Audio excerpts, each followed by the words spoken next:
Hoje a gente vai falar sobre morte simbólica. O que é isso? As mortes que a gente experimenta ao longo da nossa vida, que não é a morte concreta, né? O fim de fato da nossa vida. Mas ao longo da nossa história, a gente tem a oportunidade de ter experiências de morte.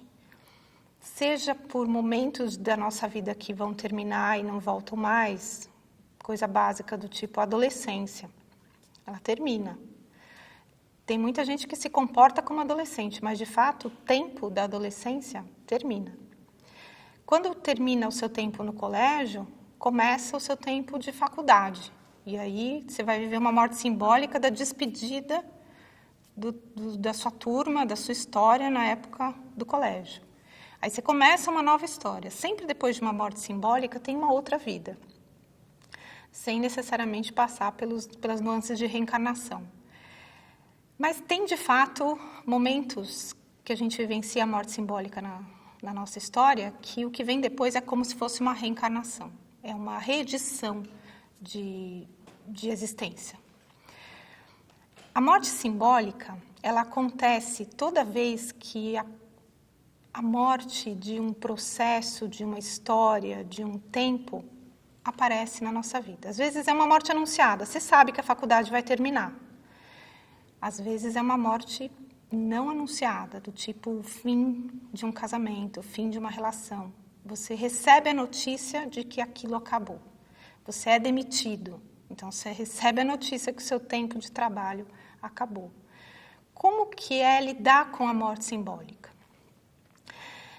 Tem uma metáfora que eu acredito que funcione muito bem para pensar sobre isso, que é a dor fantasma. Tem uma entidade nosológica, né, uma doença que se chama dor fantasma. Quando que acontece a dor fantasma numa pessoa?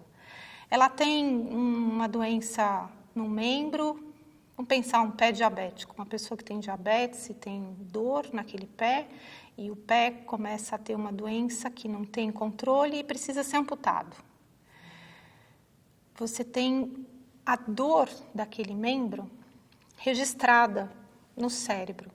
E aí, mesmo que o médico corte aquele membro, a experiência, a sensação de dor permanece. Vocês vão se lembrar no módulo que eu falei sobre dor, que a definição é a sensação ruim, a experiência desagradável de uma dor baseada numa lesão real ou potencial. Quando a gente fala de dor fantasma, a gente está falando de uma lesão potencial, porque ela não está de fato ali, ela não é concreta. Mas a sensação da presença do membro e da dor daquele membro é muito real e causa muito sofrimento. Toda vez que a gente tem a ruptura de um trabalho, de uma relação, de um momento da nossa vida, de uma forma traumática, e que aquela situação nos trouxe muita dor, pode acontecer da dor permanecer, apesar daquela situação ter morrido. Isso acontece, vocês devem conhecer, devem ter experienciado, eu espero que não estejam experienciando isso, a dor de uma ausência. Você foi demitido, e aí você tinha um projeto incrível para aquele trabalho, e não te deixaram cumprir, e você fica com aquela dor daquilo que não foi realizado, daquilo que não foi vivido. Você leva um fora. A pessoa que você amava não te ama mais. E ela fala, chega, acabou. Você fica com a dor daquela ausência. Você fica com a dor daquela experiência que poderia ter sido boa, mas não foi. A dor fantasma, ela não deixa a morte simbólica acontecer e você renascer depois. A dor fantasma perpetua a experiência da morte simbólica. Então, você fica revivendo aquela perda e aquela dor e aquele ranço e aquela dificuldade sem permitir que a cura se estabeleça. E você se liberte dessa experiência para que outra comece. A morte simbólica é muitas vezes mais sofrida do que a morte real, porque a morte simbólica traz para você a possibilidade de reviver aquela experiência de dor o tempo inteiro. Aconteceu aquela cena de dificuldade, a demissão, o encerramento de uma relação, um movimento de ruptura, qualquer que seja na sua vida, aconteceu uma vez só, foi só naquele instante. Alguns minutos que você teve a reunião, que você teve o encontro, e aí aconteceu a ruptura. Mas no seu cérebro, na sua mente, na sua emoção, você revivencia isso inúmeras vezes. A morte aconteceu uma vez, mas a experiência da morte é infinita. Você fica pensando, pensando, pensando, pensando, e isso faz com que vire uma dor crônica dentro de você, dificultando o passo seguinte, que é o renascimento. Para cada morte simbólica, existe uma nova vida disponível, mas você tem que primeiro enterrar seus mortos. Se você não enterra, você fica com os fantasmas, e os fantasmas não deixam novas experiências de vida acontecerem. Eles interrompem essa experiência, porque eles trazem para aquele momento novo a dor do passado. Enquanto a gente não aprender a lidar com a morte simbólica de cada um dos nossos dias, vai ser muito difícil renascer. Todo dia a gente tem uma experiência de morte, que é a hora que a gente vai dormir. Todo mundo tem fé que vai acordar no dia seguinte. Tem esperança, tem desejo. Tem gente que tem até certeza. Essa entrega para essa pequena morte, né, que é o sono, permite com que o dia seguinte você tenha força para começar de novo, né? As pessoas, tem muita gente que não gosta de segunda-feira. Eu acho que é um dia pronto para te mostrar o que pode acontecer de novo. Como que eu vou explicar de uma maneira clara isso? A dor fantasma de cada morte do nosso dia a dia não deixa a gente curtir, experienciar, viver direitinho a próxima experiência. Precisa ter muito cuidado com essa experiência, né, com essa coisa de morte simbólica. A gente vai ter oportunidade de conversar mais sobre isso.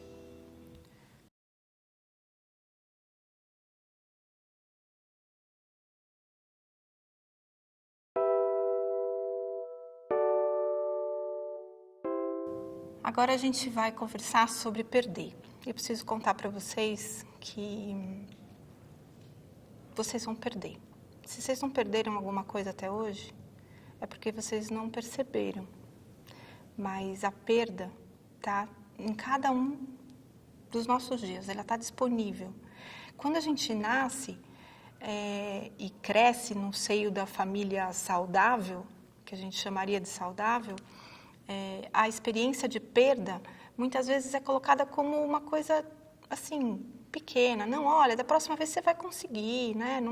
Não fica assim, não fica preocupado com essa perda, porque você está destinado ao sucesso. Todo mundo se programa para ganhar.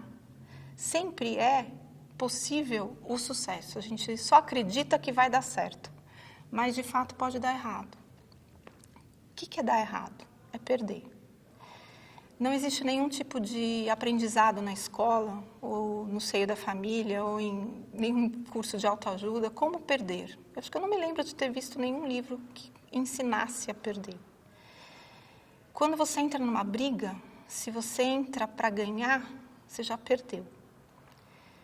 A ideia de entrar numa luta, de entrar num conflito, de entrar num desafio, não deveria ser, na verdade, o objetivo final de ganhar alguma coisa, mas entrar no processo para aprender a lidar com isso.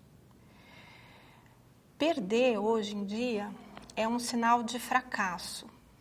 Perder significa que você é incapaz, que você é impotente. E isso não é bem aceito pelo mundo que está aí fora. Ser perdedor não é uma coisa que você colocaria como uma medalha. Mas ganhar não é possível o tempo inteiro. Aprender a perder é aprender a viver aquilo que você está disposto a ganhar. Quando você está apaixonado por alguém, você quer conseguir o amor daquela pessoa, você quer conseguir namorar com ela, você quer conseguir transar com ela, você quer conseguir beijar ela, o processo inteiro te move para este objetivo final. E quando você está no dia a dia ali da conquista, do conhecimento, do aprendizado, do encontro, você perdeu. Entende isso?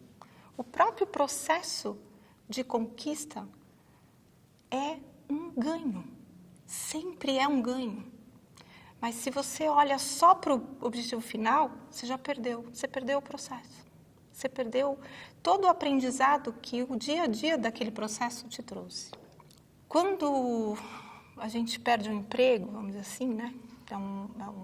Não é um trabalho, porque o trabalho é aquilo que te move, que põe para o mundo aquilo que você sabe dar, que você sabe desempenhar. Isso é um trabalho. Mas, às vezes, você precisa de um emprego, que é um lugar que vai te fornecer sustento, mesmo que você não possa apresentar tudo de bom que você sabe fazer no mundo. E aí, quando você perde o emprego, você perde o sustento. E isso que a maioria das pessoas olha. O processo todo de desempenho naquele trabalho, do ganho do dia a dia, do mostrar a transformação do mundo através daquilo que você aprendeu a fazer, você não dá valor.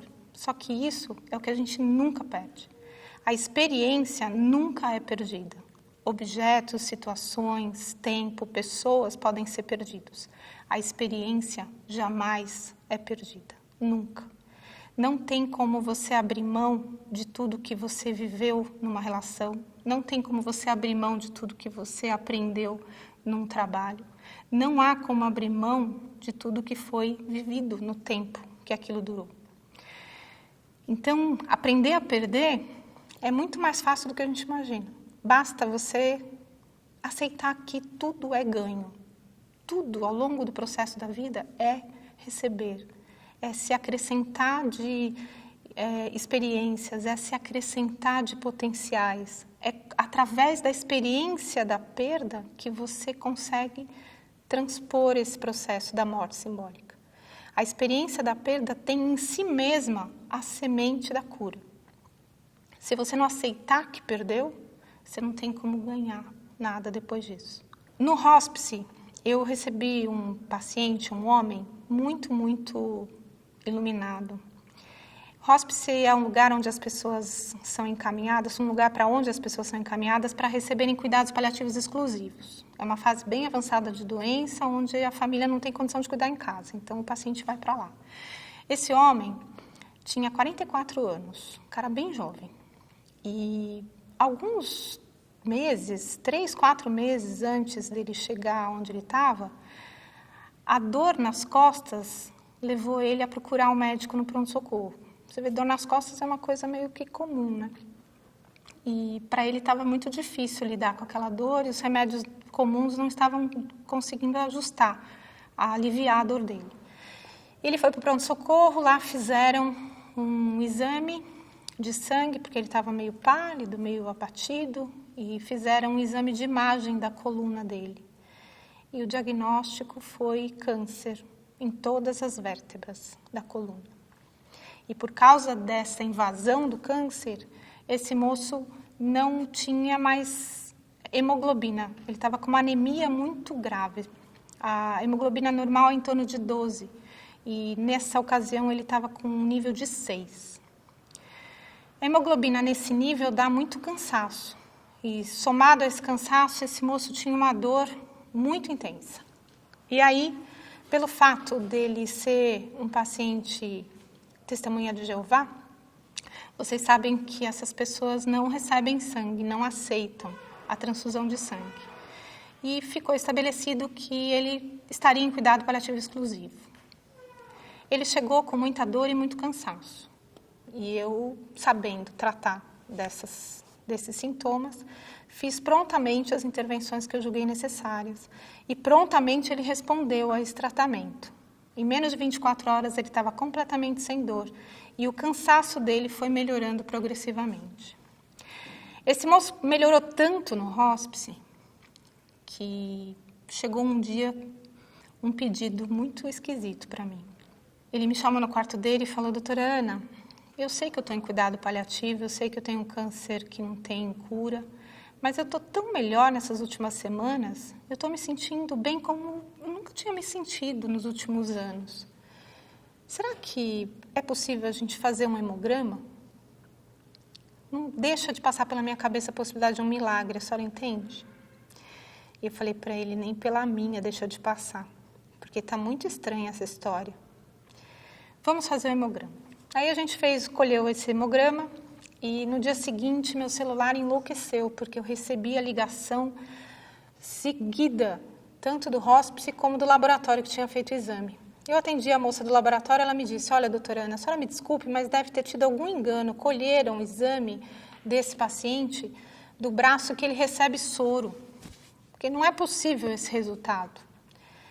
E aí eu disse, olha, não é possível que tenha colhido do soro, porque ele está tomando só remédio por boca, ele não está recebendo nenhuma medicação pela veia. E aí eles decidiram repetir o exame. E o exame foi repetido e confirmado. E esse moço estava com um nível de hemoglobina de 3.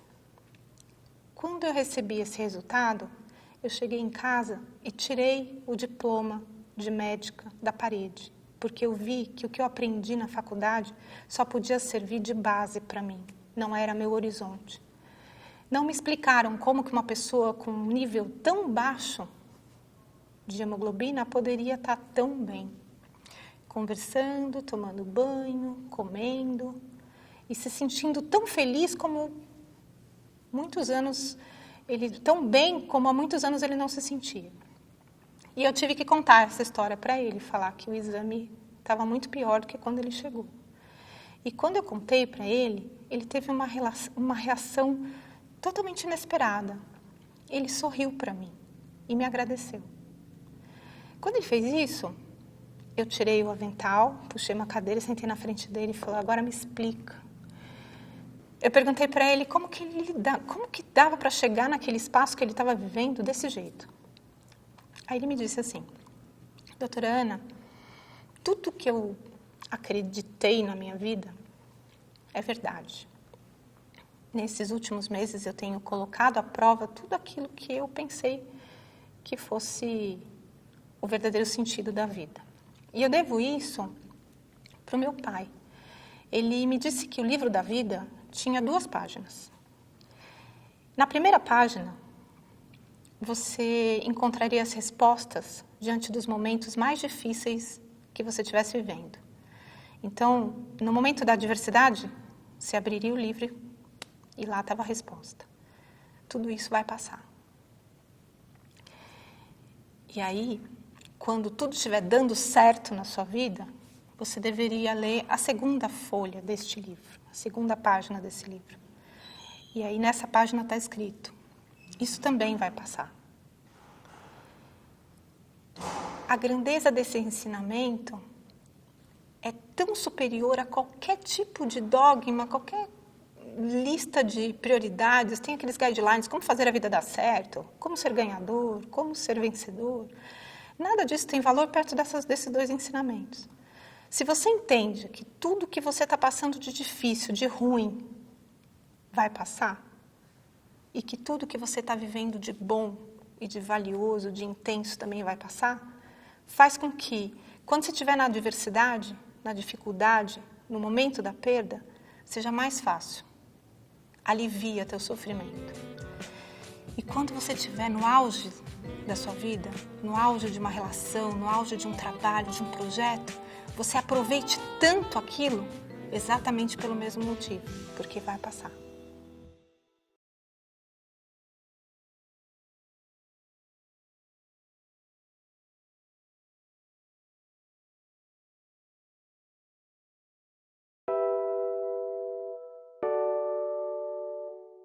A conversa agora é sobre o zumbi existencial. O que é esse cara? Vocês devem conhecer vários, eu espero que você não seja um deles que está me ouvindo. O zumbi existencial é uma pessoa que lidou muito mal com as mortes simbólicas dela. E ela acabou trazendo para o dia a dia alguns fantasmas. Ela morreu espiritualmente, ela morreu emocionalmente, ela morreu na família por causa de uma perda não resolvida. A morte simbólica, quando não é resolvida, anestesia você diante da vida que vai vir. Porque eu falei do renascimento pós-morte simbólica. Só que o tempo não para, né? A vida não espera você se resolver ou aprender a lidar com a perda. A vida corre. E aí você encontra uma forma de transitar nesse tempo de vida meio anestesiada, uma forma anestesiada. Você se plastifica diante da vida. E aí é o que eu chamo de viver de um jeito zumbi. Você pensa que você está vivo, mas de verdade você não está. Você pensa que está lidando com o seu dia a dia, mas de verdade você não está. Está no raso da vida. Pensa que falar sobre a morte é falar sobre carpe diem, né? Vamos aproveitar a vida. Então vamos largar tudo, porque a vida acaba mesmo, a gente tem mais é que aproveitar, tem mais que ser feliz. Essas pessoas não sabem o que é ser feliz. Elas pensam que a felicidade está relacionada a prazer, a alegria. E essa é uma dimensão bem pequenininha do que é felicidade. Muitas vezes a felicidade é você conseguir transpor uma dificuldade na sua vida que era tão impossível a princípio e você deu conta. E aí você olha para aquilo e fala, estou feliz de ter conseguido fazer. Não é você ganhar milhões na cena, mas é você conseguir ganhar milhões pelo seu trabalho, por uma grande ideia que você teve. A experiência de felicidade é muito mais intensa quando existe a entrega para o processo, sem pensar na perda. As pessoas vivem de um jeito muito pouco comprometido, que eu considero uma metáfora boa, viver na piscina de bolinha. É tudo colorido, tudo incrível, mas de fato está no raso. Se ainda falando da piscina, a gente está falando da piscina infantil. Tem gente que tropeça na piscina infantil e acha que vai se afogar, mas está no raso. A experiência de viver intensamente é a experiência de entrega. O que é essa experiência de entrega? É uma experiência de presença. Você tem que estar presente na sua vida. Não dá para viver anestesiado, esperando o tempo passar para ver se tudo se resolve sozinho. A presença, o exercício de consciência do seu momento agora é o que vai trazer sentido para cada um dos seus dias. Não vai ser só quando chegar a morte. Se você vive a sua vida de uma maneira presente, você está se arriscando a viver um momento de dor. Você está se arriscando a viver um momento de sofrimento. Porque nessa experiência que a gente falou da perda simbólica, da morte simbólica, dói. Não tem como não doer. Porque são coisas importantes que estavam na nossa vida e que de repente não estão mais. A presença na vida traz essa experiência da entrega, que eu acredito que seja o único caminho para o verdadeiro desapego. No mundo oriental se fala muito do desapego, só que o mundo ocidental experimenta isso como abandono. Então eu não vou me apegar, porque se eu me apegar eu vou sofrer. E aí eu me anestesio emocionalmente. Eu viro um zumbi existencial emocionalmente. E aí, se eu não me apego, eu não me entrego. E a experiência do abandono é aquela que você não se entregou, você abandonou, você não quer mais. Você não quer mais para não fazer o outro sofrer, você não quer mais para você não sofrer. Só a experiência de entrega faz com que a transformação que aconteça em cada um dos envolvidos seja eterna. Então, quando eu encontro com uma pessoa e eu estou realmente presente ali, eu entro no quarto de um paciente e eu vou entrar em contato com uma pessoa absolutamente única. Não existe no mundo ninguém igual àquela. E eu vou entrar em contato com uma existência, com uma biografia que pode fazer com que a minha vida tenha mais sentido também. Porque eu, como médica, entrego para o paciente tudo aquilo que eu sei, tecnicamente, entrego junto toda a humanidade, tudo aquilo que me faz entender e respeitar o sofrimento do outro. Quando você tem essa experiência de entrega para o encontro, independente de ser um médico com um paciente, pode ser um psicólogo com o seu cliente, pode ser um cliente com um empreendedor. A experiência do encontro precisa constar a presença de cada um dos envolvidos. Se você não está presente, você é um zumbi. Você está à parte da sua própria existência. Você está na margem do rio. Você não está correndo com o fluxo. E o tempo passa.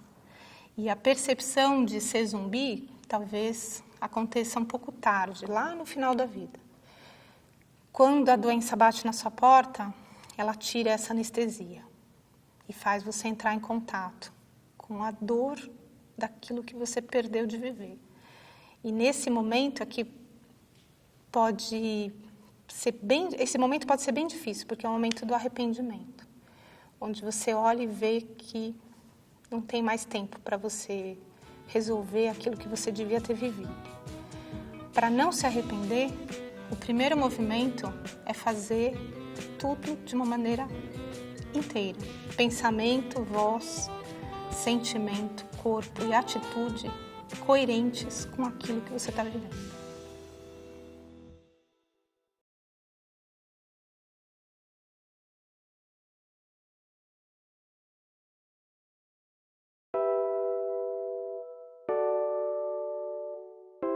Agora a gente vai conversar um pouco de como superar essa perda tão difícil de cada um dos nossos dias. Como é que a gente supera a experiência da morte simbólica, sem se tornar um zumbi existencial? Eu sou uma pessoa meio até compulsiva de leitura. Eu sempre acredito que tem algo mais que eu gostaria de saber, que eu precisaria saber, que eu devesse saber. E aí eu fico lendo, e em busca disso, eu acabo encontrando alguns livros que modificam de fato o meu dia a dia. Não são todos que modificam, mas teve um que modificou de maneira radical. E eu entendi que através dessas dicas, vamos dizer assim, que esse livro me deu, eu compreendi uma forma de estar presente, vivenciar cada uma das minhas experiências de vida, dos meus encontros, dos meus desafios, de uma maneira tão inteira que eles podem ir embora. Porque o tempo pode acabar, as pessoas podem ir embora, mas o que eu me transformei por causa disso nunca vai sair de mim. É um livro de um cara que se chama Dom Miguel Ruiz. E o nome do livro é Os 4 Compromissos. Ele diz assim, que tem uma forma bastante tranquila de viver a vida e não se arrepender depois que a vida termina, ou antes, né, logo perto da morte. O primeiro compromisso é seja impecável com a sua palavra. Isso pressupõe a necessidade da gente prestar atenção no que diz e não ser atropelado por impulso de pensamento. Quando não tem nada de bom para falar, é melhor ficar quieto. O silêncio tem um poder de expressão tão ou até mais intenso do que a palavra. E quando você usa a palavra para destruir, você está fazendo mau uso de um grande recurso de transformação. A palavra pode ser um remédio, pode ser um veneno. Depende da dose, da intensidade, da frequência. Seja cuidadoso com aquilo que você diz. O segundo compromisso é não leve nada para o lado pessoal. Tudo que você tiver de experiência no encontro com o outro, acredite que boa parte do que está sendo dito tem relação com o outro, não tem relação com você. Se um dia você me conhece numa festa e me encontra depois de um tempo passeando na rua e eu não te cumprimento, você não pode pensar que eu não te levei a sério, que eu não considerei a sua presença, que eu sou grosseira, que eu sou indelicada, ou qualquer coisa que justifique essa atitude como algo direcionado para te destruir. Não levar nada para o lado pessoal evita muita dor fantasma. O terceiro compromisso é não tire conclusões. Isso é uma coisa bem difícil para o ser humano do mundo ocidental, porque tudo a gente pensei que você tinha dito que ia fazer alguma coisa que eu esperava que você tivesse pensado em fazer para me agradar. E você não fez nada disso. E aí eu tirei a conclusão. E estamos devidamente encrencados numa relação. Toda vez que você tira a conclusão, você adoece a comunicação. O quarto compromisso fala de atitude. faça o seu melhor. Fazer o seu melhor nem sempre significa fazer o melhor. Tem dias que você está cansado, tem dias que você está sem paciência, tem dias que o leite derramou, né? Antigamente a gente fervia o leite no fogo de manhã para... Não esquentava no micro-ondas, né? Tinha só fogão. Aí quando você ia esquentar o leite, se você não prestar atenção, o leite derrama. Aí o leite derrama, parece que estragou o dia inteiro. A gente não esquenta mais o leite no fogão, mas tem coisas que acontecem que parecem que aconteceram para estragar o dia. Fazer o melhor é fazer o que é possível. E agora vamos ao comentário. Dentro da realidade que você tem. Fazer o melhor é colocar a sua presença, a sua fala, a sua atitude no melhor que você conseguir naquele dia. Às vezes o melhor é você avisar o teu companheiro, a tua família, falar, olha, hoje eu não estou num dia bom. É uma percepção de que as coisas dentro de você não estão muito boas. Então, avisa que a pá está virada. Quando você avisa, ninguém precisa pagar por isso de uma maneira tão cruel como a gente vê no dia a dia, né? Você vê as pessoas no trânsito, as pessoas no supermercado, as pessoas na academia, as pessoas na rua, as pessoas nas manifestações, movidas de uma raiva que tem uma história muito maior do que aquele momento. E aí, quando você está nesse processo de acumular conclusões, acumular coisas para o lado pessoal, as palavras que não foram bem direcionadas para você, chega no final, você não faz o seu melhor. E aí, quando você não consegue cumprir algum desses caminhos, vai ser muito difícil encarar o luto daquilo que foi vivenciado. Se aquilo que foi vivenciado foi difícil, foi ruim, o luto é pior. Então, o caminho é mais simples do que a gente imagina, mas precisa de mais consciência e presença para lidar com isso do que a gente está disposto a fazer na maior parte do tempo.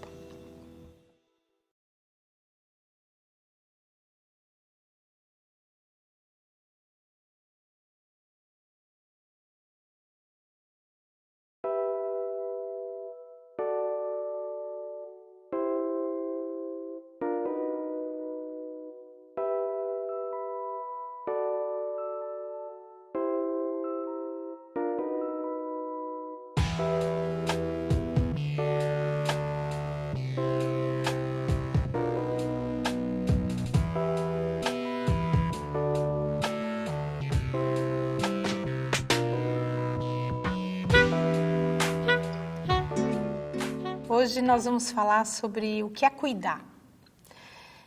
Todo mundo me procura, os profissionais, principalmente os profissionais de saúde, me procuram para aprender como fazer cuidados paliativos. E o que eu encontro nesse mundo, né, dessa população que busca o conhecimento do cuidado paliativo, eu encontro pessoas muito descuidadas. E eu ficava me perguntando por que, afinal de contas, as pessoas querem cuidar e não se cuidam. Eu tive essa primeira resposta na minha própria vida. Eu estava trabalhando com pacientes em fase final de vida, pacientes terminais, fazendo cuidados paliativos praticamente todos os dias. E cada vez que eu encontrava uma pessoa morrendo, eu pensava, nossa, que difícil, que momento difícil. Eu tinha uma empatia muito grande pelo sofrimento dessas pessoas.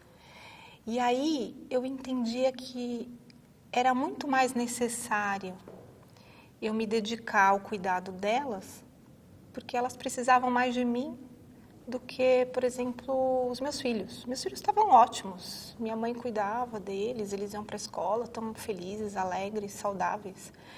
Era muito mais importante eu cuidar da dor do outro do que cuidar da minha dor, porque afinal de contas a minha dor era uma dor que fazia parte do meu esforço físico.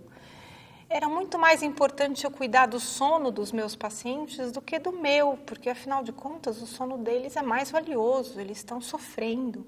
E aí, se eu não dormir, tudo bem, é meu trabalho como médica. Eu tenho que responder bip, tenho que atender o celular. E aí, todo movimento em direção ao paciente significava um distanciamento da minha própria vida. Eu passei por um tempo muito escuro nesse trabalho de cuidado paliativo, porque eu sofria muito com o paciente, sofria muito com a minha vida, mas eu só tinha o movimento de resolver os problemas dos outros. os meus problemas pareciam muito simples. E aí, perto da grandeza do sofrimento alheio, o que é isso? Não é importante.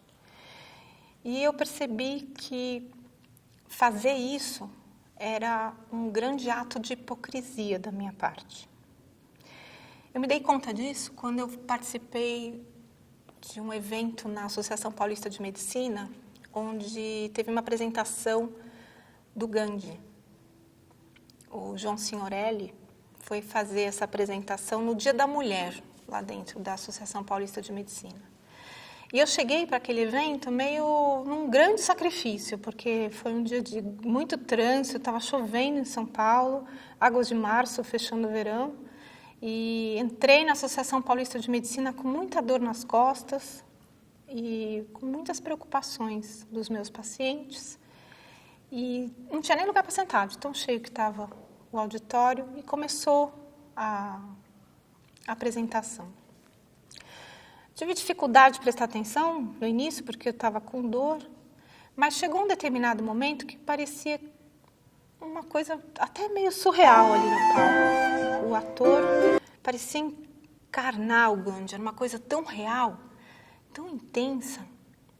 E aí teve um espaço de tempo onde eu pude prestar atenção completamente na história, onde o Gandhi recebe a mãe de um menino que pede a ele uma coisa muito simples. Fala: Papu, explica para ele que ele não pode comer açúcar, que açúcar faz mal para os dentes, que açúcar faz mal para as emoções, para o espírito. Açúcar é uma coisa muito nociva, é um veneno.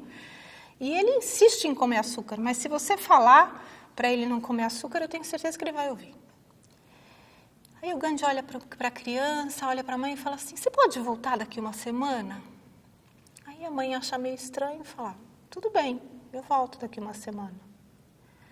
Na semana seguinte, ela trouxe o menino de volta e falou: Papu, eu estive aqui na semana passada, pedi para você explicar para o meu filho que ele não pode comer açúcar, então estou vindo aqui para você fazer isso, que açúcar faz mal para os dentes, que faz mal para o espírito, para as emoções, que é um veneno.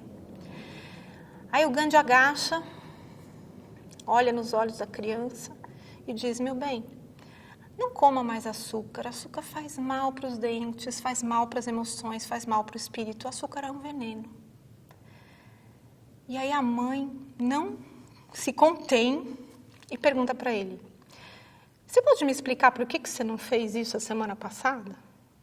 Aí o Gandhi olha para ela e responde: eu não podia fazer isso porque até a semana passada eu também comia açúcar. Essa cena reverbera na minha mente, assim como se eu estivesse vendo de novo. Foi tão intenso aquele momento, foi uma epifania. Eu me dei conta que o que eu estava fazendo era alguma coisa profundamente errada e desumana. Eu estava oferecendo para o outro alguma coisa que eu não me achava digna de receber.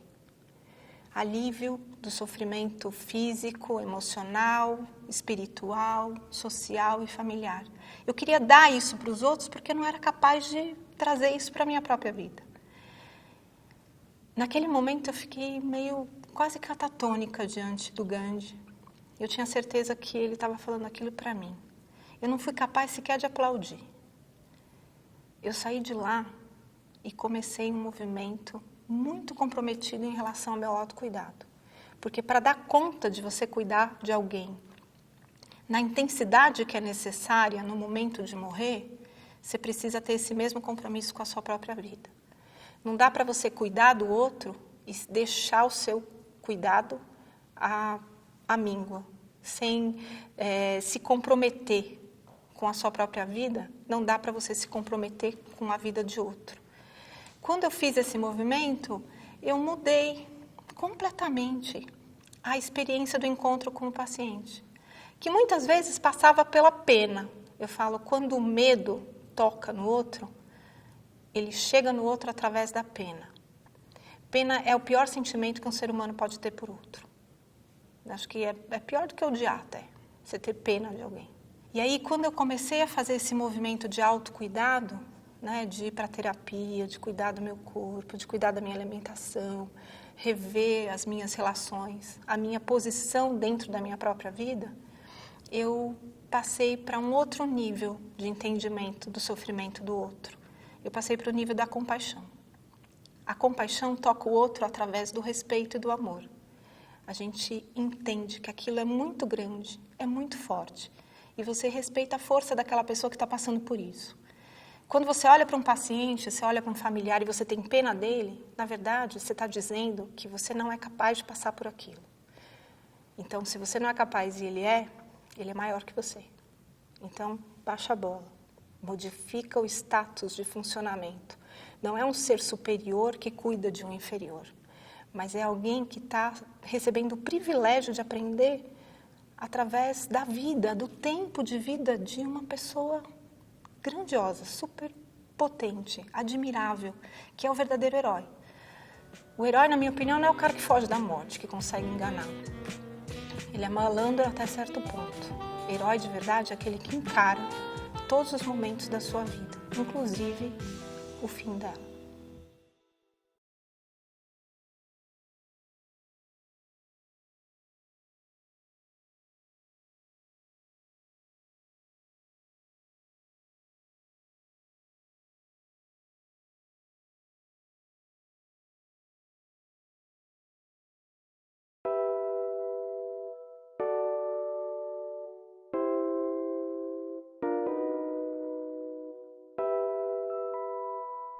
Quando a gente está cuidando de uma pessoa que está muito doente, é bem frequente as pessoas em volta olharem para essa pessoa com um sentimento de pena.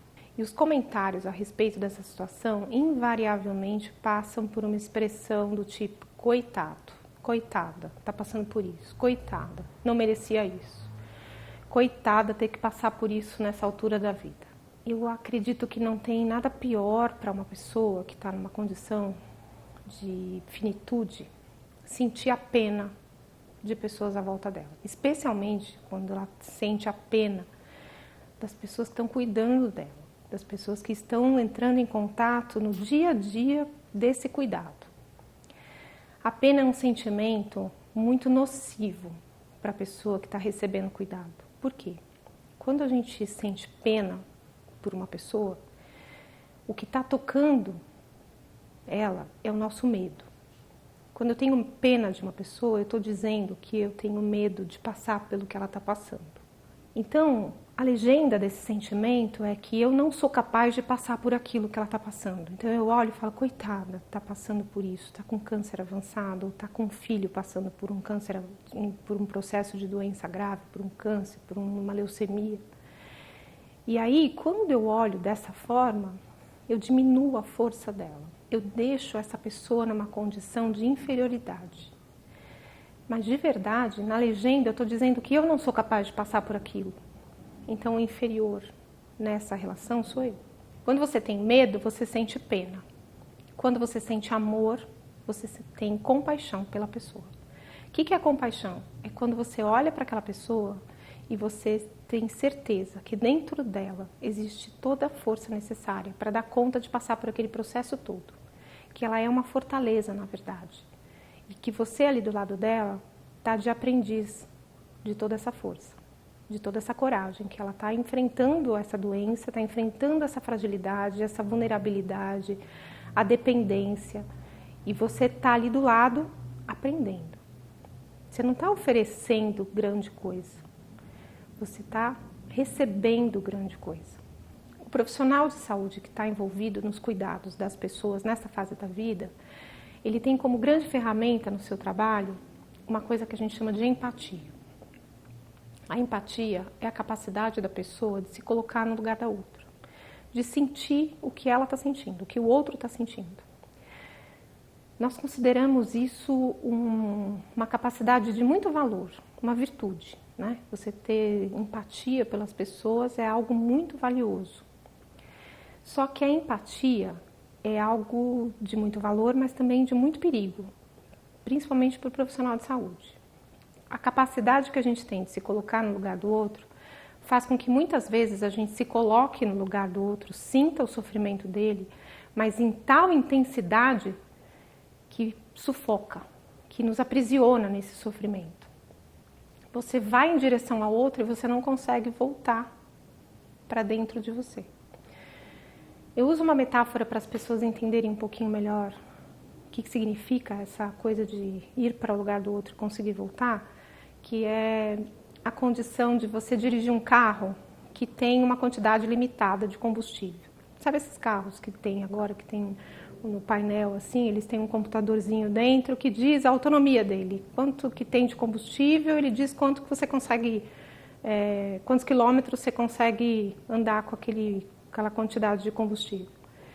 E aí suponha que você tem no seu carro combustível suficiente para andar 100 quilômetros. O que acontece se você sai da sua casa e anda 100 quilômetros? Você sai de casa e não volta, porque você vai gastar todo o combustível. E aí o carro vai parar. Se você vai em direção ao outro e gasta toda a sua energia para se colocar no lugar do outro, você não volta para a sua casa, você não volta para a sua vida. E aí é muito frequente a gente ouvir dentro de um hospital pessoas, os profissionais de saúde, né, dizendo: ai, nossa, coitado, eu não posso nem reclamar da minha vida, olha essas pessoas aqui tão doentes, olha essas pessoas morrendo, eu não posso reclamar da minha vida.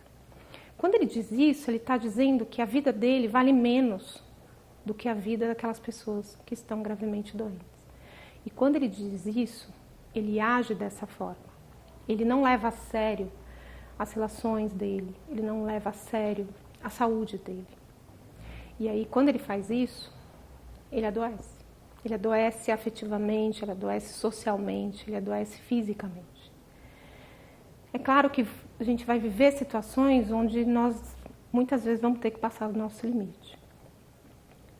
E a gente vai conseguir administrar essa jornada para além do nosso limite se a gente conseguir encontrar a verdade sobre o nosso limite.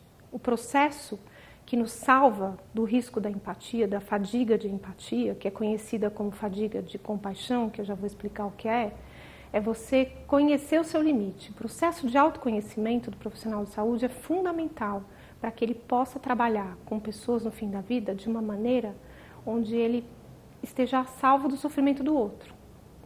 Que ele possa cuidar do sofrimento do outro sem se contaminar com esse sofrimento. Sem que o sofrimento do outro torne a vida dele inviável, impossível de ser vivida na integridade.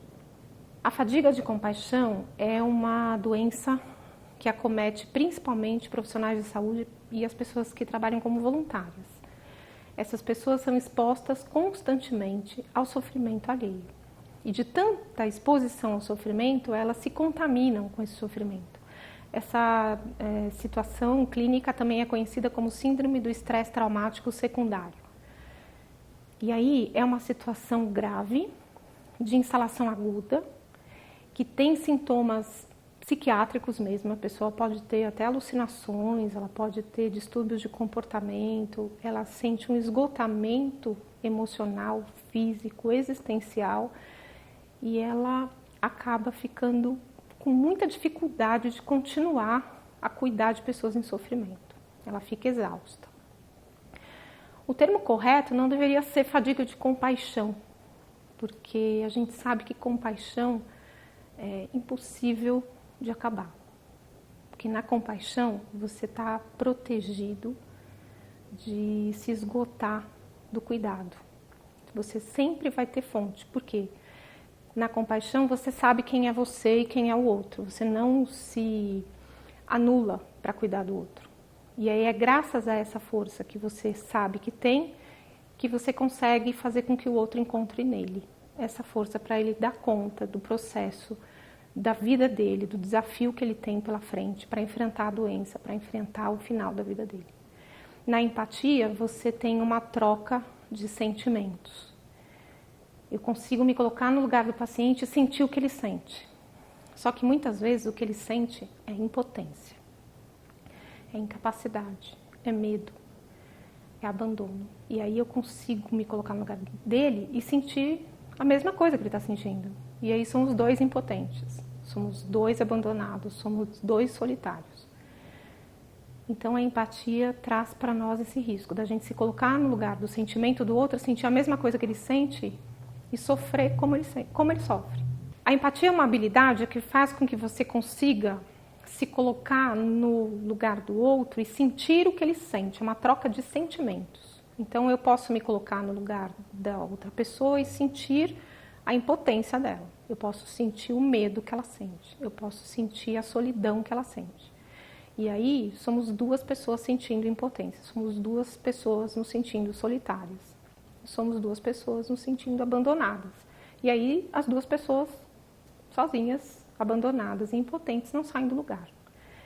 Na compaixão isso não acontece, porque a compaixão me protege de me contaminar com um sentimento que inviabiliza o cuidado.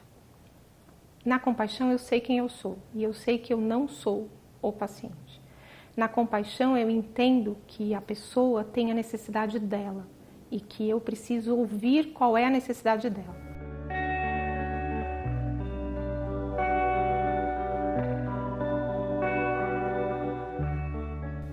Uma das coisas mais perigosas que a gente costuma falar quando está diante de situações como essa, especialmente os profissionais de saúde, dizem assim, a gente tem que fazer pelo outro o que a gente quer que faça por nós.